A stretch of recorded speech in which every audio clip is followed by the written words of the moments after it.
I heard the crying again last night. A woman's voice, low and bitter, drifting through the trees. It came from Ndoka's compound, just like it had for the past 3 weeks. But Ndoka's wife had been dead for months.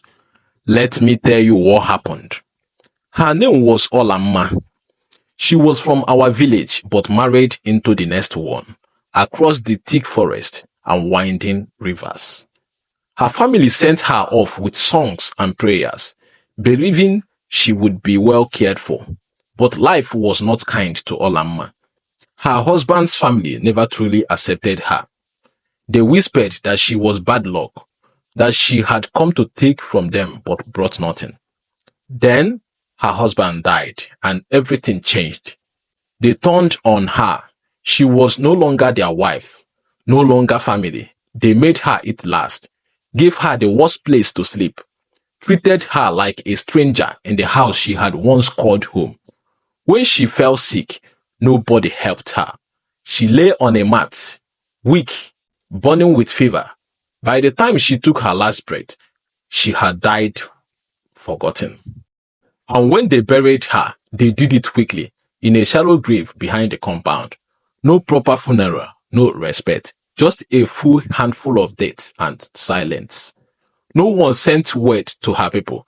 No one mourned her, and that was their mistake. At first, it was small things. The night after her burial, the wind howled through the compound, rattling doors and windows. The air was thick, heavy, as if something unseen was moving through the house. Then the whispers began. At night, the women in the house heard murmurs, low voices, like a woman talking to herself. Sometimes it sounded like she was weeping. But the third night, the crying became clearer. It was coming from the back of the compound, from the place where they had buried Oramma. Ndoka, the head of the household, dismissed it. It's just the wind, he said. A week later, Ndoka's youngest wife, Amaka, woke up screaming. She was sitting on my bed. Ada gasped, shaking. She was watching me. Her eyes were empty. The next morning, Ndoka himself woke up covered in scratches.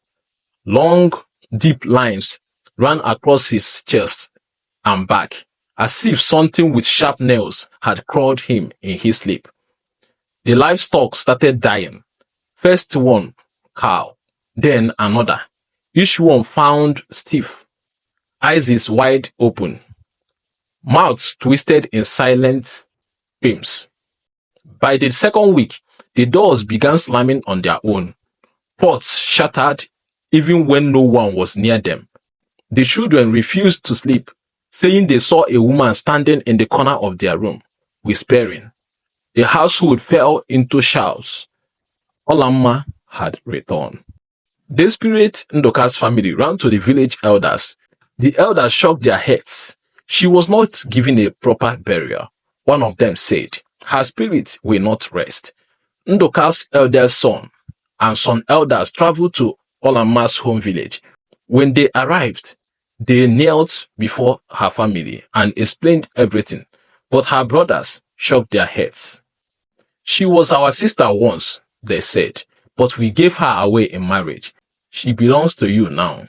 The elders pleaded, they begged, but her family refused. Olamma was no longer their concern. That night, the crying turned to screaming. The next morning, Ndoka's eldest son was found lying outside the house, face down in the dust. His body was cold. His eyes were wide open. His mouth was open too, as if he had tried to scream. No wounds, no blood, just gone. The village erupted in fear. No one could explain how a strong young man could die just like that. The elders knew there was only one thing left to do. They gathered the strongest men, dug up Olamma's shallow grave, and carried her body back to her family. Her people did not welcome her, but when they saw her lifeless body, when they heard the wind whisper her name, they knew they had made a mistake. The village elders performed the proper rites. They gave her the burial she deserved, with all the respect they had denied her, and the crying stopped. To this day, no family in our village dares to abandon a married daughter, no matter where she goes, because sometimes the dead remember, and sometimes they come back.